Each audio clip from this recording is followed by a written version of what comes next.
Hello, नमस्ते, प्रणाम, हर हर महादेव। हम आप सबके भाई बानी दीपक दीपांशु। तो आप सभी के स्वागत बाटे भैया हमारे यूट्यूब चैनल दीपक दीपांशु राइटर में। तो रउआ लोग कैसन बानी? हमारा ऐसा ना पूरा विश्वास बा कि आप लोग एकदम ठीक हो खम और एकदम ठीक रह जा, मस्त रह जा, स्वस्थ रह जा और आप लोग अपने काम में व्यस्त रह जा। तो भैया आज हम एगो गाना लेकर के आइल बानी जौन होली के एकदम जबरदस्त बवाल मैटर बाटे, हिट गाना बा। तो हमारा आशा ना पूरा विश्वास बा कि हमारी लिखल गाना बनावल वीडियो आप सबके बहुत ही बेहद पसंद आई और आप सबके प्यार दुलार और आशीर्वाद अपने भाई दीपक दीपांशु के और इस चैनल का आप सब जरूर देहब जा। तो चली जे भी भाई अभी तक ले हमारे इस चैनल के सब्सक्राइब नहीं किया के लिए प्लीज़ आप लोग सब्सक्राइब करके बेल आइकन प्रेस कर लीजिए, ताकि जो भी वीडियो लेकर कहीं नोटिफिकेशन आप सबके पास पहुंचे, ताकि आप सब उस वीडियो को देख सकी जा, सुन सकी जा। और वीडियो अच्छा लगे तो प्लीज़ आप लोग कमेंट करके जरूर बतलाइए जा कि हाँ गाना हमारे लिखल लागल कैसन। और आप लोग पूरा वीडियो में बनल रही जा, पूरा ध्यान से देखब जा, ध्यान से सुनब जा, तो मैटर खुद समझ में आई कि हम का लिखले बानी।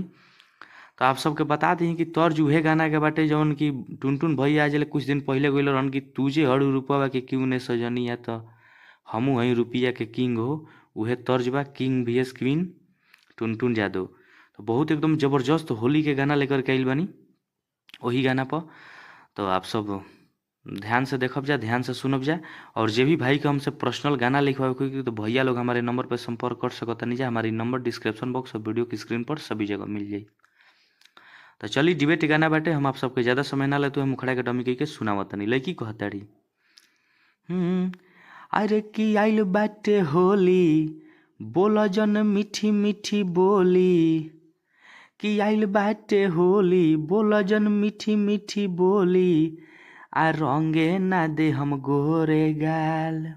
तो लड़का कहताड़े अरे कि पुआरा के टाल में हो गाल कटवालू, याद कर जान पढ़े साल हो गोरे गाल। अरे कि पुआरा के टाल में हो गाल कटवालू, याद कर जान पढ़े साल हो गोरे गाल। तो हमनी के मुखड़ा रहा। आप सबके कैसा लागल आप सब कमेंट करके जरूर बतलाइब जा। अच्छा लागल हो तो प्लीज़ आप लोग अपने भाई के सपोर्ट जरूर करब जा और अपने इस चैनल के। तो चलिए नेक्स्ट सॉन्ग के लिए टाटा बाय बाय। जय हिंद, जय भारत, जय हो भोजपुरी समाज, जय हो माई सरस्वती।